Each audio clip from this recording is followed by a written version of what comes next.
Okay, so I wanted to talk about the worst albums that I heard in 2024. I should have done this a few weeks ago, but why not talk about it today? And so, first up, Sugar Honey Iced Tea by Lotto. I'm not that big on Lotto as an artist, to be honest with you. One of my friends asked us all to listen to this album, so I did, and I regret it. It was a waste of time, to be honest with you.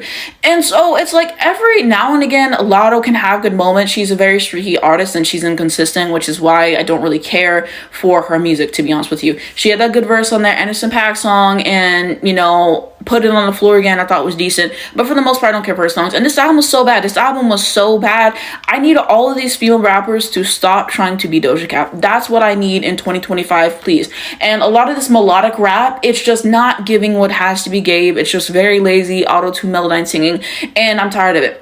This whole album, I was waiting for Lotto to stop trolling and have some really good bars and some really good rap songs, and it didn't happen. It didn't happen. The only good songs were literally on the deluxe of this album, okay? Literally, when we had Put It on the Floor Again, I think that was the only song I saved. And then Sunday Service is trash. Talk about 20 black Suburbans, we pull up like Sunday Service. That's a course, and you thought you could justify saying that, 20 times, and you thought the song was good? Even Flo Milli and Megan couldn't save that trash of a song. And so, yeah, the song with Tijo Touchdown was god-awful. This was just such a bad album on all fronts. She was just fucking around on this album. The production wasn't it. It was too long of an album. Where are the good songs on it? Where are it at? I'm sorry. I wasn't pleased with this album. I was not pleased with this album. And then the fact that you called it Sugar Honey Iced Tea, the acronym is shit. You played yourself. She had a whole beef going on with Ice Spice and everything. And Ice Spice made that song, What? You Think You the Shit, You're Not Even the Fart, which is apparently a diss to her. And what does Lotto do? Lotto goes and literally has a shit cake. And on this album, it's like she literally had to pleasure herself with how many times she could say shit on this album. I'm the shit, all the shit puns and all this stuff. And I hated it. I hated it personally. And when you call the album shit basically, and the album was shit, you did that to yourself. You let Ice Spice get into your head, and then you named it on the album, and it's called Sugar Honey Iced Tea, but why don't you hold it Peters or something like that? Why does it look like this is a car wash ad? Are you fucking kidding me? This album was so bad. It was so bad. And this is probably the worst release I heard. This was the worst release that I heard. I expected it to be better than it was, and it was just god awful. It was god awful. At a certain point, I was going to review this album, and then I decided not to, because why did it to myself? Why re-listen? Why take notes on this album when she clearly was fucking around? I don't know how people thought this was a good album. I saw this on some people's year-end list and best albums. I don't know how best album and Lotto's kind of are all there together. That was your decision. And I disagreed. This album was bad on so many standpoints, okay? And yeah, Lotto got it to get it together. She got to get it together. I don't know what she was thinking, and yeah, disappointment. Worst album, sorry. Speaking of Ice Spice, she's not getting away. Her album was bad. I think the reason why Lotto's album was worse to me than Ice Spice's is because it was so long and so mediocre. Ice Spice, 28 minutes? So I knew it was going to be bad, but for it to have a shorter length, I think that's why I could get it through easy. And I knew it was going to be bad. I knew it was going to be awful. And yeah, the only song that was kind of catchy was the Did It First song or whatever. And yeah, that's pretty much it. I don't say that song, I don't listen to that song. And yeah, this was bad. Ice Spice has completely fallen off. In the beginning, she was making catchy songs. She was a meme, but then she started feeling herself too much. And I made a video on this channel. And if you're watching this on YouTube, my YouTube Anastasia25 vlogs, you can subscribe on there to see more stuff like this.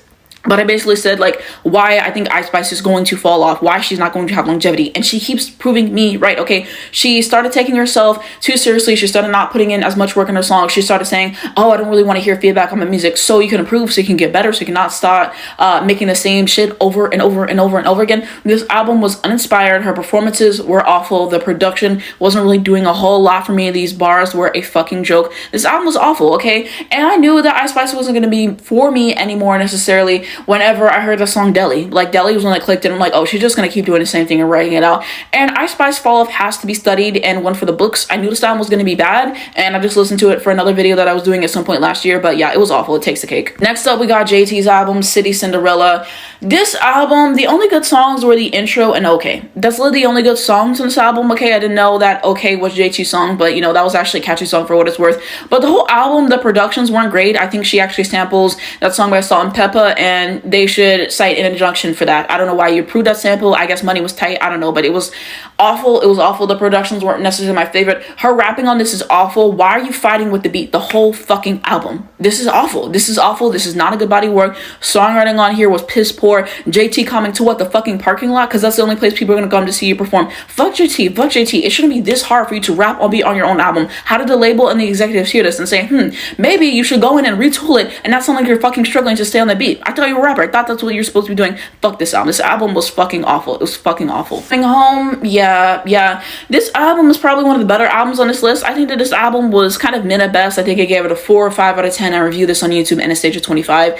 And so my critiques with it is, I just feel like at a certain age, why are you talking about, I got a girl on the side? Like, you're 40, you got a girl on the side? Like, please, didn't you just get married? And yes, I know it's a song, but still, like, didn't really necessarily care for moments like that. The song with Lotto, that song was awful. I think it's A-Town Girl. He's trying to have a play on Uptown Girl by Billy Joel. Falls flat in his face. The song was awful. Stone Cold Freak was an awful moment. And then the song Big, which I've been hating on the song all last year, but he's talking about, I always do it extra large. When I was a kid, I would go to McDonald's. I would never order the small. I would do a big. Like, who the fuck told him to release this song? That song is so childish. That song is so awful. And apparently that's one of the only songs he's performing in his tour, and they're not performing the good songs on the album. So that gets me. I think the song with her was actually good. Okay, I will say that. I like the song Good. 21 Savage wasn't needed.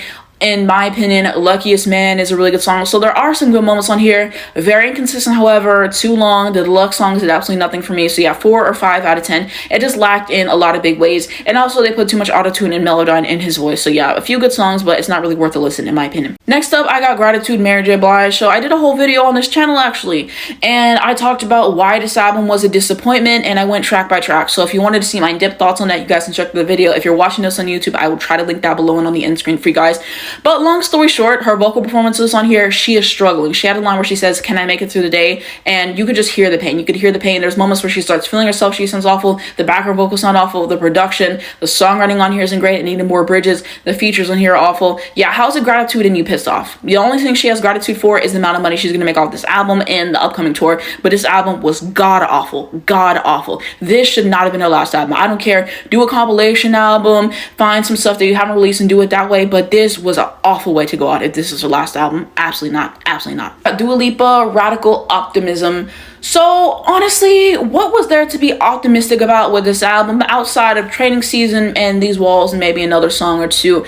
Yeah, whenever I heard Houdini, at first I thought it was good, but the more that I keep listening to it, I'm like, this was supposed to be the comeback single. Absolutely not. And then Illusion wasn't really doing itself any favors for me as well. Like, Training Season was really the only good single, so I knew already off topic wasn't gonna be good. And Dua Lipa's talking about, you know, I'm getting psychedelic, I'm doing some different stuff, but you're doing the same fucking shit you did on the first 2 albums, and the first 2 albums were actually decent, and I would take her first album over this in a landslide. So yeah, just for what I thought this album was going to be, I wouldn't say I'm a huge Dua Lipa fan, but I like her music. I don't know, it was just reductive in the first way. All you did was go on vacation, dye your hair red, and do the same shit you've been doing. I don't know, I wasn't moved by this album. One of the worst releases this year is going to be The Tortured Poets Department, the anthology Taylor Swift. Again, I did a full review of this on my YouTube channel in Stage 25. I went song by song if you wanted to hear my detailed thoughts on every track. So long story short, is this album absolutely abhorrent and unlistenable? No, I've heard worse stuff, but it is a bottom 3 Taylor album. I don't know how I'd rank it in her discography quite yet, but suffice to say, I'm not pleased with the effort.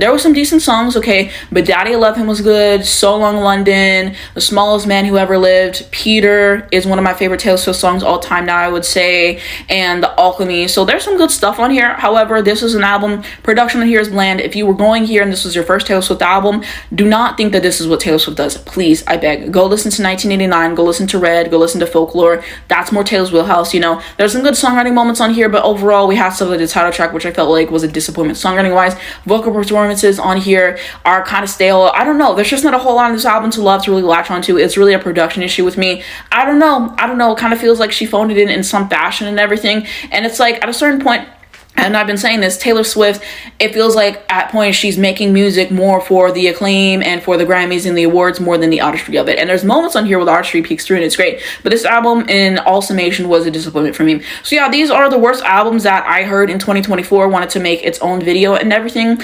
And so yeah, I feel like I've talked about most of these on YouTube in some form. And yeah, I might make a worst songs video, but I just try to think of like the worst albums I heard. If I forgot anything, I'll put it all on the screen. I'll put something down below in the description or in the comments. But let me know what's the worst worst albums you guys heard in 2024, whether it was just awful, whether it was a disappointment to you, and all those things. This was a disappointment to me because I'm a fan of Taylor Swift's music. And so yeah, let me know what you think down below in the comments.